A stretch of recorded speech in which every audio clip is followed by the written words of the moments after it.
Okay. Well, welcome everybody to another episode of Q&A with John Worthington, author of the Office of Shaman and facilitator and presenter of many seminars, of which we're going to talk about two today. Hello, John. Thank you. That's me. Yep.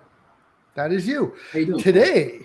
Today, I'd like to talk about the rewrite and how that interfaces or interacts with the program theory class, which I teach. Okay. Well, let's just start with what the rewrite actually is, okay? Because that seems to be something that people just never really understand, even though they do it. Even after they've done it, sometimes they don't understand what they've done. So That's true. It's one of those things.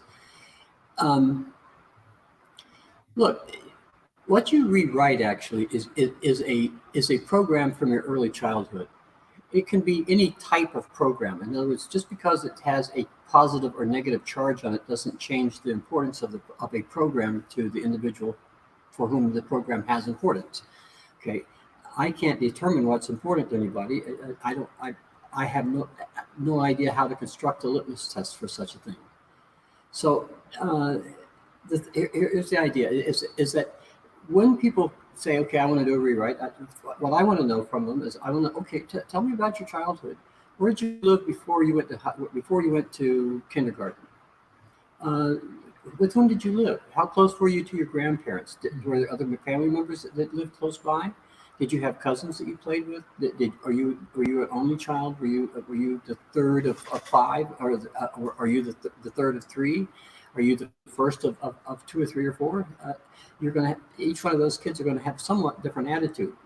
There's generalizations perhaps, but it's just okay. I'm going to listen to you as though you're the oldest kid. So what did you see? What did you experience as a child? Where did you sleep? Do you remember when mom and dad took you out of their bed and got the next kid and put them and started sleeping with that baby? Do you remember what they did? Did they lock the door? Did they turn out the light? Did they leave you there by yourself? What went on? It's okay. Just what was that? Do you remember how that went down? Did you have favorite toys? Did you have a puppy? What was your room like? What was the living? What was the kitchen like? Because what those are triggers for people to go back and remember things that they say. Well, I can't remember when I was 3. Well, maybe. You probably do, because almost always when you start asking about that, people start telling you the whole family history. They say, even though they would sworn to be damned 2 minutes before that they couldn't remember a damn thing. But as soon as they start say, okay, the kitchen was, I think it was yellow, there was some white cabinetry, I think, and we had an old refrigerator that you had to pull the handle on. I could never reach the handle on it. Okay. It made an awful noise at night. Okay, yeah, all right. My grandmother. So this is how you get people. My mom didn't like her. Yeah. Right, but this is how you get people to start to.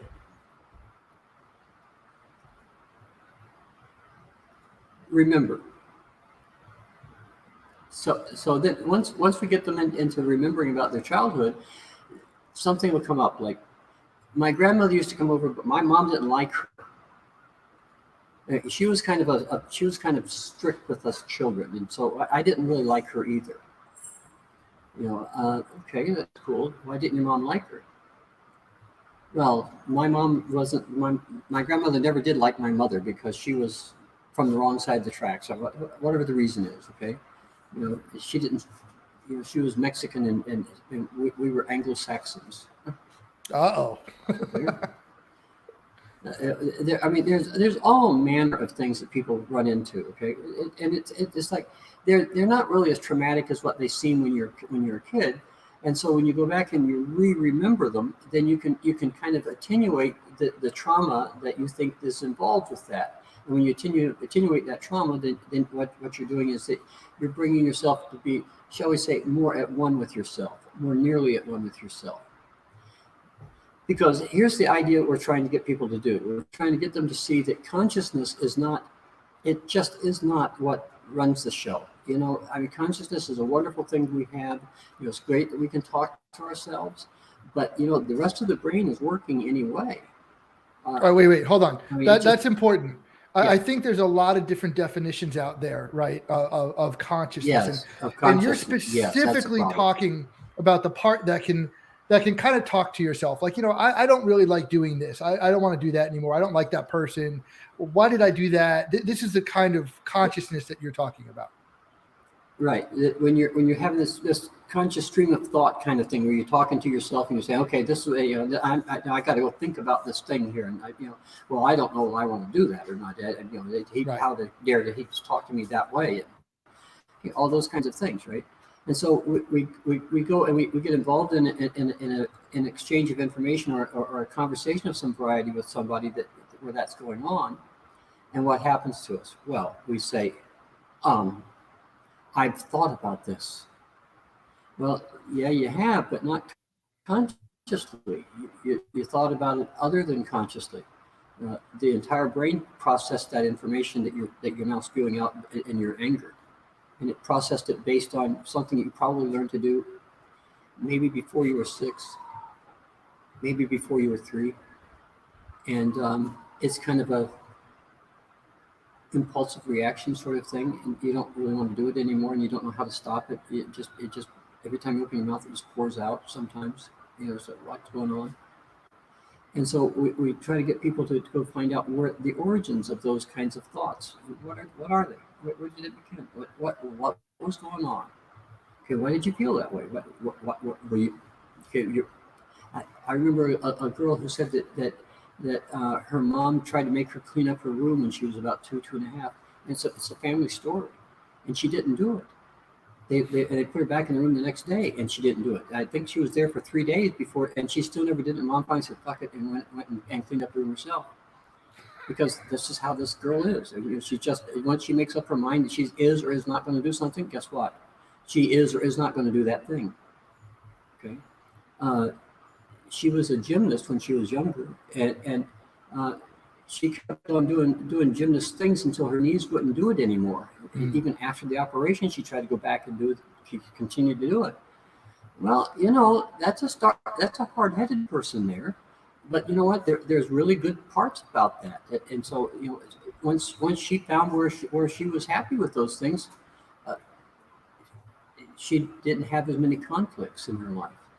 Mm-hmm. And so that's what a rewrite does. It just reduces the number of conflicts we have, and as we reduce those internal conflicts, like in any computer, if you have conflicting information or conflicting instructions, well, the computer just kind of shuts down over that thing. It won't work over it.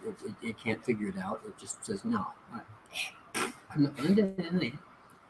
And so you can't really have that. Okay, if you don't believe me, try to put an IBM program into your Macintosh. No, that does not work. No, it won't. It won't play. It's just not going to do it.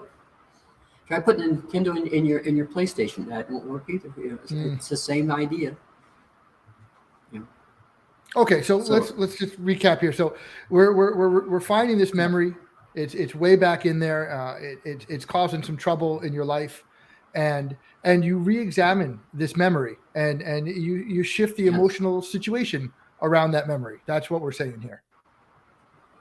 Well, sort of you do, yeah. But you go at it. The thing is we can go at it piece at a time, and that's what makes the rewrite function. I think is that it's not a great big splash like a cow flop kind of solution. Okay, it's okay. Let's take this piece. Let's iron this piece out and see what size it is, and see what its dimensions are, so we can see where that fits with the next piece. Okay, and the pieces are aligned pretty much the way that we learn how to do things physically as children. Okay, we start with our hands. We say goal. So here's my goal for my hand. So here's my hand taking the goal. Okay, so my hands represent the goals in my life. My feet also represent the goals in my life. Now, please pay attention here. When I reach for this cup, something I have to do is my wrist has to adjust. Okay, and so for me to take this properly, my wrist has to adjust so I can take the weight of the cup. Mm-hmm. My wrist represents the means by which I'm going to pick up the cup. Okay, my elbow represents my attitude of approach. Where am I physically in the world or in the universe or in relationship to the cup? With my elbow or my arm, and my elbow can adjust that. And so we talk about the elbow as being a charisma or an attitude of approach. We talk about orientation as being something in the hips because, depending on where the cup is, I mean, if the cup's way over here where you can't see it, then I have to turn over. My orientation needs to be towards the cup to pick it up better. Okay. Now, there's also elimination, which you might think would be at the lower part of your abdomen. That would be a place where elimination would take place. A simulation would take place in the upper part of your abdomen, for instance. Impulses take place up in your chest, like heartbeats and breathing and those kinds of things. That's where they take place, isn't it? And then the mouth is what you need because you have to eat something. Smell or the nose is the possibilities. Well, I don't know. That smells good. Doesn't smell that good. Let me think about that just a second. Okay, and then there's the eyes. There's the form. Okay. Oh, that looks good. And yeah, that looks really good. I like that. And then the ears are substance. Well, I don't know. What is it you're telling me exactly? And we all make these facial movements that point at these different parts of our body when we're talking about these things. So we use those as a guide to take apart a program.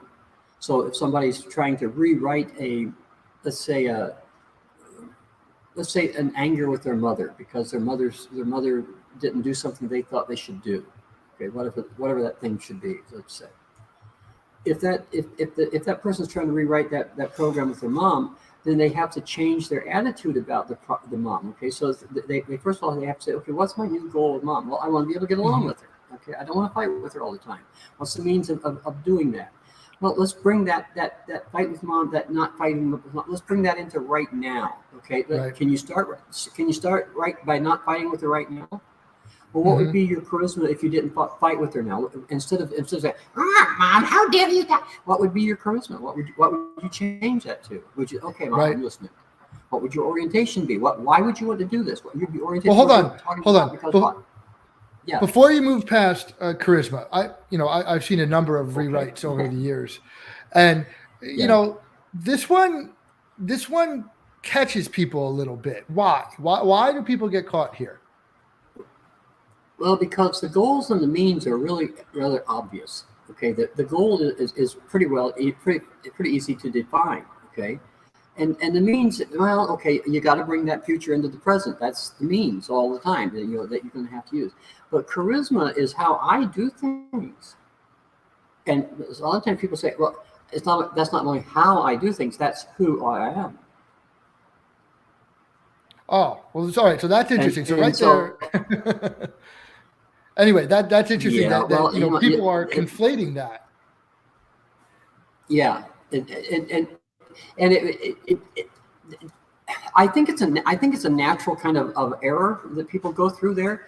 But when they slow it down, and they just stop, they quit. Okay, slow down. Tell me about this thing over again, but slowly. Thank you. What happens then is well, they begin to say, okay, well, I could do this differently. I could have a different attitude when I'm talking to mom. Okay, I could be respectful and listen to what she has to say. I could do that. Okay, then your orientation would also have to change. Okay, you how you face mom. Rather than I'm going to tell you, bitch. Okay, yeah, that one. Any of those. Okay, I'm listening. Okay, what do you have to eliminate? This stupid argument.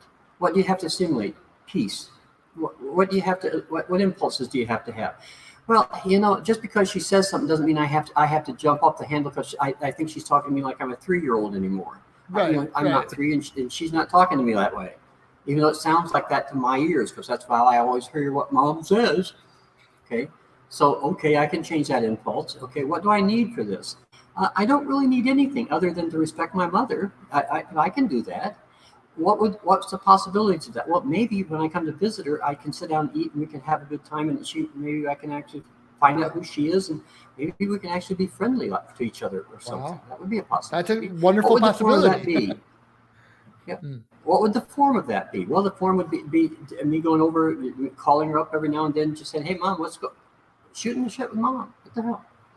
And what would the substance of that be? Well, we'd maybe be a good example to my other siblings, or to my cousins, or to the family, or everybody saying, "Well, what the hell happened to you? You know, did you change with your mother?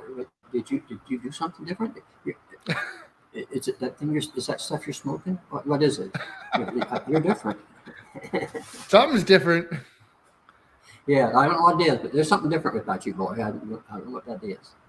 All right. Well, I mean, you just ran through. That's essentially what a program. That's essentially what a program is. But I'm talking about like an app on your iPhone. Okay. That's what we're talking about, an app. Okay, because that's a way that you react to Mom. Whenever you talk to Mom, you punch that app up in your room and say, "Okay, I'm going to talk to Mom." There it is. Okay, Mommy, let's go one more time, bitch. Okay, let's see whose ass is blackest under the place. That's what we do. You know, that doesn't mean that we're good about it. Just what we do. Right. I don't think anybody should beat themselves up because they do that. I mean, Christ, we learn. You know, we all have to go through that getting along with Mom thing. That's something we'll have to do. Some of us do it easy, and some of us don't. 1 second, I'm going to reconnect real quick. Wi-Fi's pretty good. Okay, can you hear? It's getting a little spotty.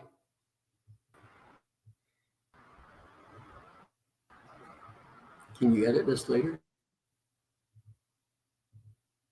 Probably.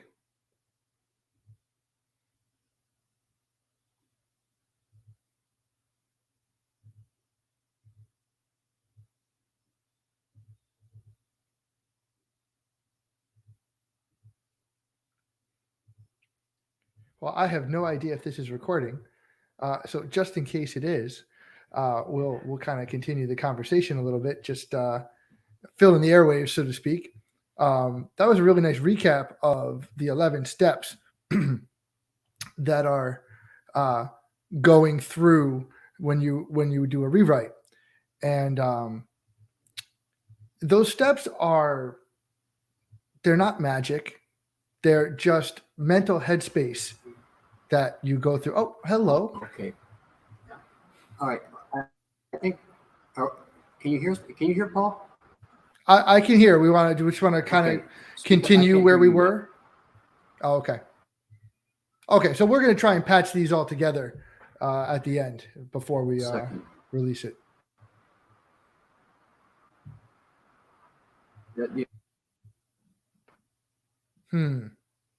I think they can just slice this part out. I think our internet's slice it out. I'm still getting spotty internet from you right now. Yeah, we just hardly we are connected online. Can you hear me, John? Back going here. Yeah, I can hear you now. Yeah. Okay. Maybe we're past that little trouble spot. Okay, we'll go. I think so. Yeah. Okay. We're not even driving around anywhere. It's just here. So. Okay. Okay. Well, I was busy running on about something, and I can't remember now what it was. Do rewrite. We had just finished going over all the steps. I know what it is. Go ahead. The apps. Oh yeah, sorry. Okay. Because what we're doing with a rewrite is we're rewriting an app, essentially. Because it's a program it's a set of instructions to do something. Talk to Mom. So that's an app. Okay. Now we want you to be able to see how that goes together, so you can rewrite apps to your heart's content. Okay, people will be able to rewrite an app anytime they want to. Now, here's the thing. There are some applications which are a lot broader and wider and more essential to the operation of any computer. For instance, in my iPhone or in your IBM, word processing is an application that is very important. It shows up everywhere. And every other application that there is, it's always there. Spreadsheets are always there. Those little cells that in your games and so forth, they're all that's connected to those spreadsheet cells, and they've been defined to do different things. The graphics shows up in everything. The color, the form it is, the icons that are made, etc. That's all graphics, right? Voice over Internet Protocol shows up in everything anymore. I mean, every app calls back to home to say they're using me, and so on. All that's going on all the time. You don't even see it, but it's going on. Those kinds of programs are called meta programs. And as human beings, we tend to call them emotions because they get us up and move us. Okay, they actually make us do things. Well, those meta programs affect everything that we do, but they affect it and they control everything that we do, but they control it in a way that's not direct. They control it by the size of what that thing can do. And you're going to have to help me with this one because I don't speak that much computerese. But what goes on is that a cell from a spreadsheet, for the application of that cell to a game is also limited to what it can do, and it's limited by what that meta program can do altogether. Okay. Can you say that more clearly? I probably I can. Right. So I think a way to back into this perhaps is, the application to talk with mom, right? That's kind of where we started this. Yeah. That application has a set of functions that it can do, operations that it's capable of. But those operations, the possible operations are being gate kept by the application or the program one layer above it. In this sense would be a meta program. So if that meta program doesn't have a flexible way of talking with mom, that mom app is going to do the same damn thing every single time. But if it's got flexibility, that mom app has some options now. That's kind of what you're trying. There's a hierarchy, and the item above the meta program will always be the dictator, so to speak. In the brain, it seems to be below. Sorry, we'll flip that. Yeah, it's the same idea. Yeah, okay. All right, and so then there's another level there called this self-meta program, and it's just called that because it's the other thinking part of the brain. Okay, it doesn't talk to itself at all. It just does stuff. Okay, and it writes meta programs. It keeping rules. It does all kinds of things, and it doesn't consult with consciousness or any other. It just does it because it can. Well, it also observes, doesn't it, John? It observes too, doesn't it? It also observes, which is also part of it can. Right. Okay, which we every now and then I get a chuckle out of somebody. They say, I don't believe anything you're telling me, John. You're full of shit.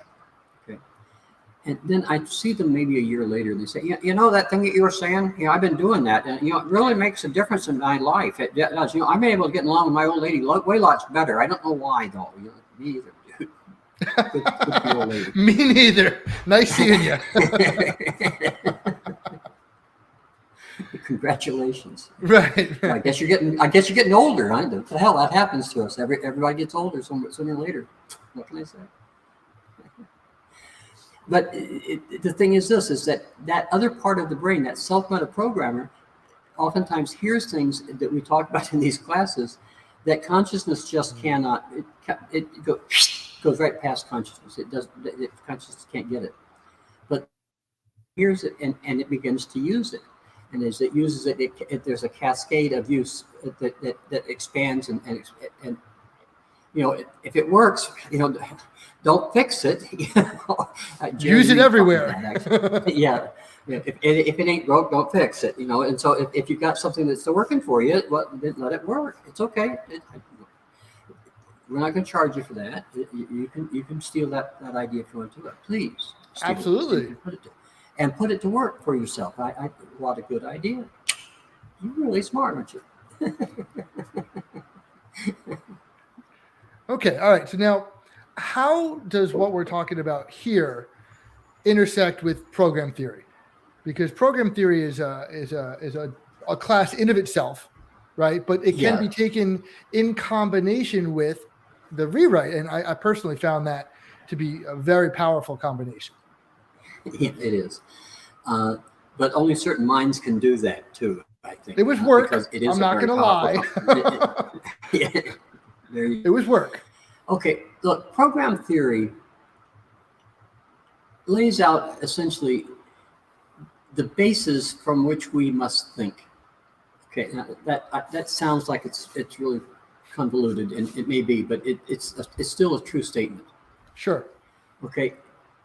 For instance, one of the assumptions that we cover in program theory is that the human biocomputer can be considered to be a general purpose biocomputer, a general purpose computer. And general purpose means that it can move from one task to another with relatively short times of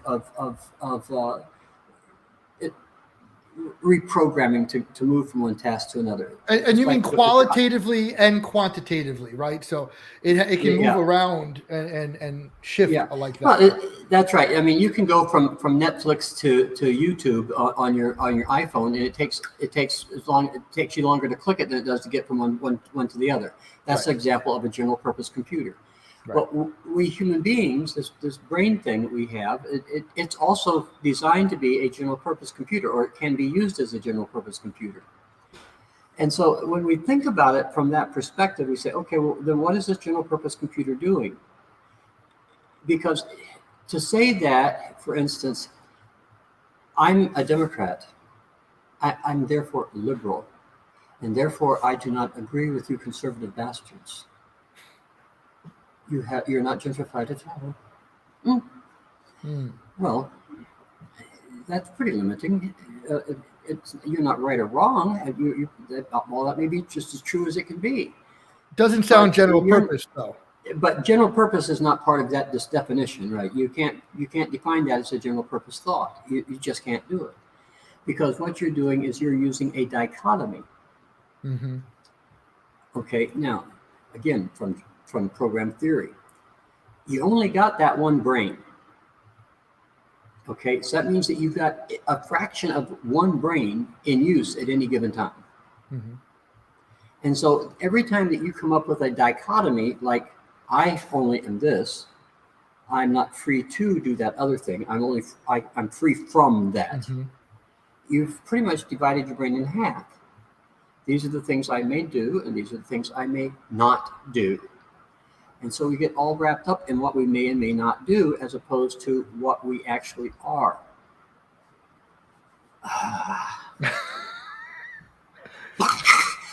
So I don't get it, John. Me either, but that's what we do, right? We get all wrapped up in this. Look, I have my badge, and that proves that I'm this thing. It surely does.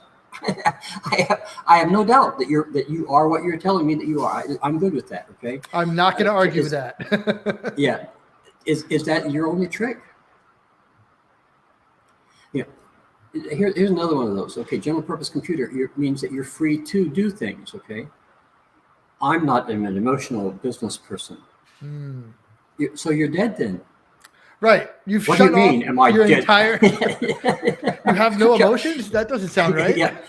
let's see, that means that your meta programs can't be adjusted at all? Really? You're limited to that IBM size from 1950? Are you kidding me? You have to go through that whole programming thing in order to write something? Doesn't that take forever in a couple of days? I mean, new computers, you just sit down and type. Oh, you're making fun of punch cards. You're going way back in time. I know what you're talking about. But no, I've met people that will willingly say that, yeah, I don't really engage in that whole emotion thing. It's like, oh, yeah, okay. So,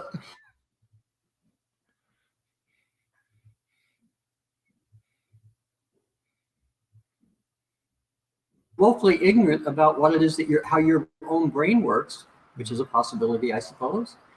Or what you're telling me is that you have cut off a good 3/4 of your ability to think. Really?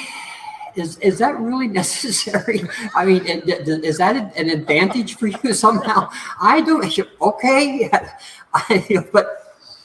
Yeah, I'm sorry, but Paul, it just doesn't look like it works to me. It looks like that it can be. There's improvements that are available. Okay, upgrades, as it were. Hit the little download upgrade button. Yeah. You might like it better. I mean, that is what we're talking about.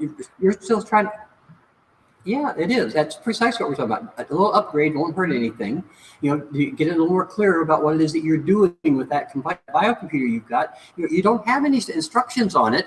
It didn't come with a set of instructions. You can't even look it up on the internet for anywhere. There's not. You can't say, okay, I have a Model 17 brain. 17ER is what it is, and so that was the date I was born, the 17th, and I was in the emergency room, so it's a 17ER, and how does that work?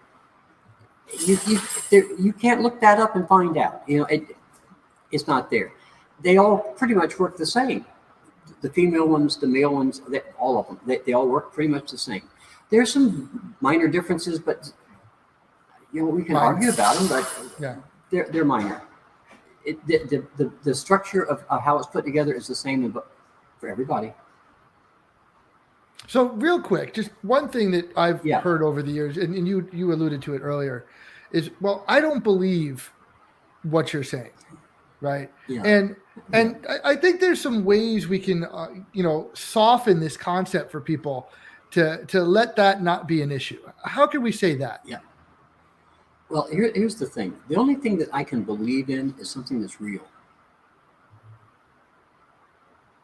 Okay. Observably real. It has to be observably real for me to say, okay, I believe that. I can treat. The best I can do is treat it as though it might be true. That's not the same as treating something as true. There's a big gap. You can't do anything from maybe it's true. You can't arrest anybody on maybe it's true. No. You can't invest. You can't invest on maybe it's true. You can, but chances are you're gonna lose your butt doing that. You really want to know that it's true. You want to know that, okay, this is actually. Are they financially stable? Well, I hope so. That's scary.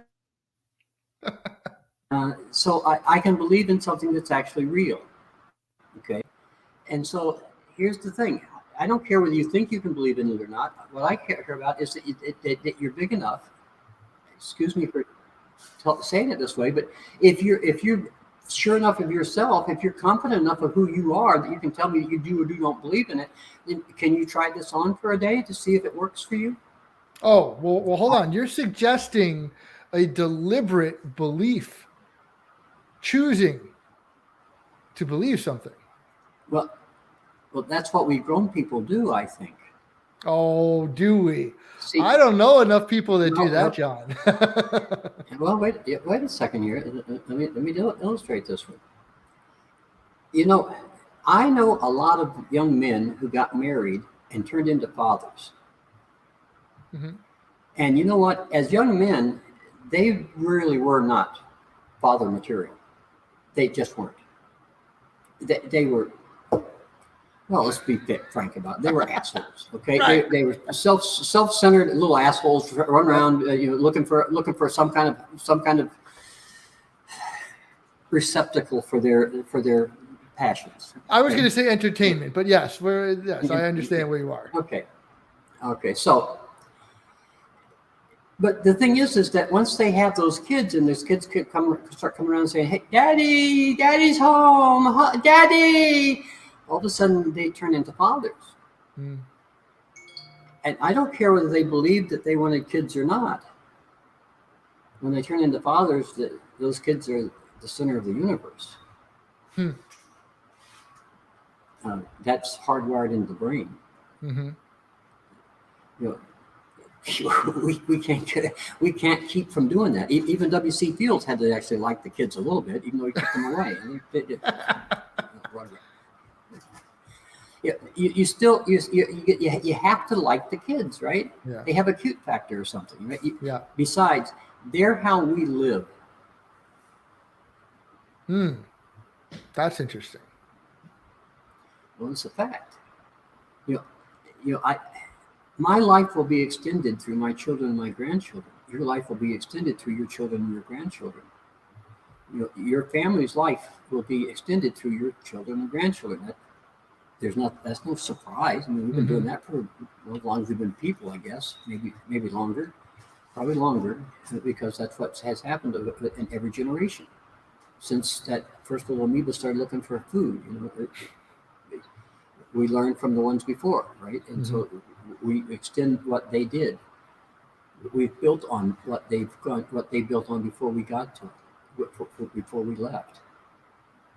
And so that's what happens with all of us. And so we have a solemn duty to pass on what we know and what we've learned to our children. And that's hardwired into us. So it's not a matter that we can choose about on that one. We have to do that. And even if you can make it better for them, right? Like, I mean, ideally, that's part of it too. Right? Every parent, you know this, Paul, as well as anybody. Every parent saying, "My kid's not going to go through the same shit I went through." You're going to make their life easier. You make it better. You make it something. You say, "Okay, look, life doesn't have to be hard like it was for me." And so you do that because you learned how to overcome that thing. So you want your kids to not have to do it either. So you have to share that with them. Well, to tie it back in, right? Yeah. You're saying we're asking people to believe this is real, so that they can apply it and use it and see what the results. No, I'm not really asking them to believe it's real. I'm telling you straight up, it's a real thing. It's real, right? Yeah, I'm saying straight up. Okay, look, these are real things. Ignore them at your risk. Because you don't believe it doesn't mean that doesn't real. Okay, it just doesn't make any difference. Yeah. Yeah, people sometimes when they start to write programs, they'll say, "Well, what I'm going to do is I'm going to do this so that I can do that. I'm going to trade." Right. Well, there ain't no such thing as that trading floor that you want to trade that on. Jesus or God or Muhammad or not one of those important celestial entities give a fuck. They have no fucks to give about whether or not you make a trade about being a good boy or a bad boy. Nobody gives a damn, because that doesn't make any difference. What makes a difference is whether or not you are fulfilled in you. That's what changes something for you. That's what makes you have value for you. That's what makes you worthwhile to you. That's what makes life fun for you. Is that you're doing what you do, whatever that is. Wow, that's a great way to measure progress through this process, isn't it? Well, it is, I guess. I don't know that it's a measure. I suppose it could be, but it's just something for me. I just observed that. I just say, okay, if somebody can deal with things and say, okay, you guys are talking about something that's real. Okay, I don't understand that. How is it real? Well, that's somebody I want to talk to there, because they're interested in finding out what it is that we're talking about, and it's not something they're gonna pick up because they wiggled their nose. I've been playing guitar I've had a guitar that I make guitar-like movements on for a long time, And I have 3 or 4 pieces that I can play that really sound pretty good. They're about as simple as they can be, but they sound pretty good. I've practiced them for 40 years, so they should sound good. Don't you think so? Yeah. Now that does not make me a guitarist. No. It just doesn't. No, it doesn't. Nor does it make me a music critic. Okay? Okay. That makes me an old guy that's had a guitar for a long time that finally learned how to do 2 or 3 things on it that are tricks. That's it. That's the entire shtick right there. Okay. Well, you know, if I can be honest with me about that, then you could probably sit down and listen to me play my 3 or 4 pieces and say, you know, John, I like those. Now stop. You're done. You're done right there. Yeah. Don't go on any further. That's as far as you need to go, because anything beyond that's going to test everybody. so and don't try to play with a band. Just forget Right. it. You're not going to. You're not. Yeah. So I think that's what we need to be able to do of how we program ourselves. And I think that what happens in the rewrite and in program theory is we get a chance to figure out what the basis of our communications are and what's actually real in what we can do and what we can't do. Okay, because program theory kind of lays it out, and it's like, boy, there's some of those things that are those assumptions of program theory really kind of kicked my behind when I first read them. It's like, okay, wait, what? I can't do that really. That's really a fantasy that I'm doing there, right? I didn't really understand what that. Oh, damn. Oh, I'm gonna have to read that again. you know. Yeah, several times apparently, because I didn't get it the first time. No. Anyway, and the same thing is true for rewriting a program, a childhood program. You know, when you rewrite that thing, nothing changes necessarily in your life. It's that you're able to see life in a different from a different angle, maybe. Or Right, you're looking at it from a different place. Yes. It changes how you see it. It doesn't change what the thing is, okay?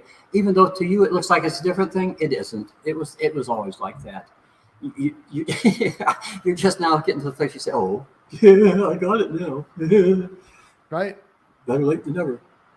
Anyway, those are a couple of ways that the rewrite and program theory are they're just really practical things. They're real things that we can all take to heart. We can all use. You don't have to wear a funny hat or have a special handshake or anything like that to belong to that club. You just do it. You know, it's like riding a bicycle. You know, I mean, there's all kinds of bicycles that you can ride, but riding a bicycle is pretty much riding a bicycle. And this is the same thing. You know, it's a bike. Get up on it, right? So it's okay. It's practical. Get you from here to there. Yeah, and you can use it again and again and again. Oh my goodness! I don't even have to I don't have to lock it up on a lamppost or anything either. No. Well, I can, I guess, but I don't want to.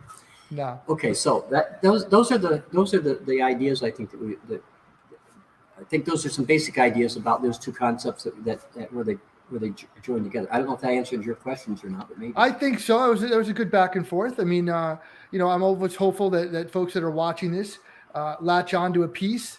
You know what I mean? That's important to them, and you know, changes some things for them, and then they want to find out more.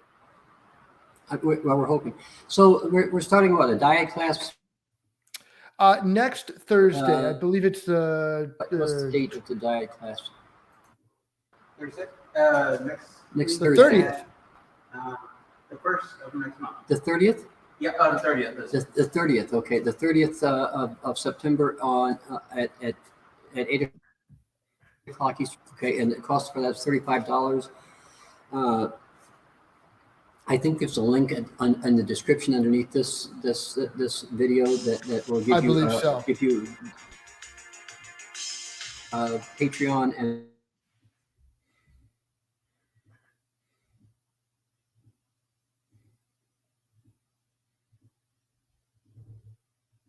puts me on A grade, but okay, that's okay with me. On Slack through Patreon is the last thing that came. Yeah, that's the other thing. A lot of times people have questions that they perceive to be private, and they want to talk about it privately, and so Yes. they can get on. We can get on Slack, and we can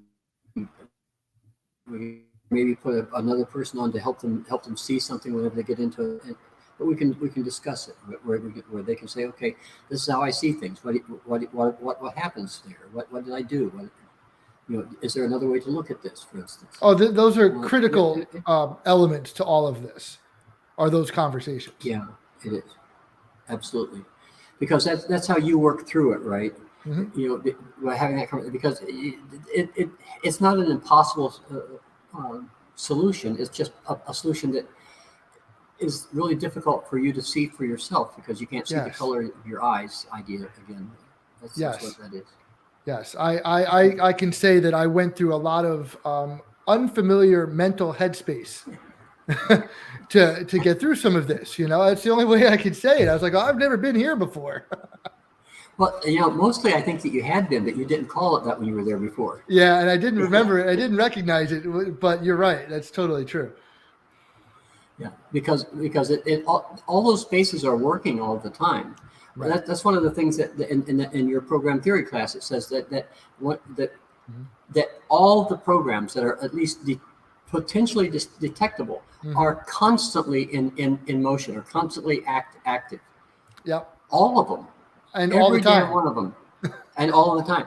Even the ones that are forming up the neurons in 11 and 13 dimensions. What? Yeah. Huh? I did that? No, I didn't. No, I didn't. That will be another class or another call that we have. Yeah, we'll go into do that another time. Yeah. Okay. Awesome. Well, then we leave that one alone then. Yeah, we'll leave that one alone for now. All right. Well, thank you for your time, John. This was a lot of fun. Well, you're welcome. Thank you for coming and visiting with me. It's always fun to talk with you. Okay. Absolutely. We'll do it again soon. All right. Bye-bye. Bye, all.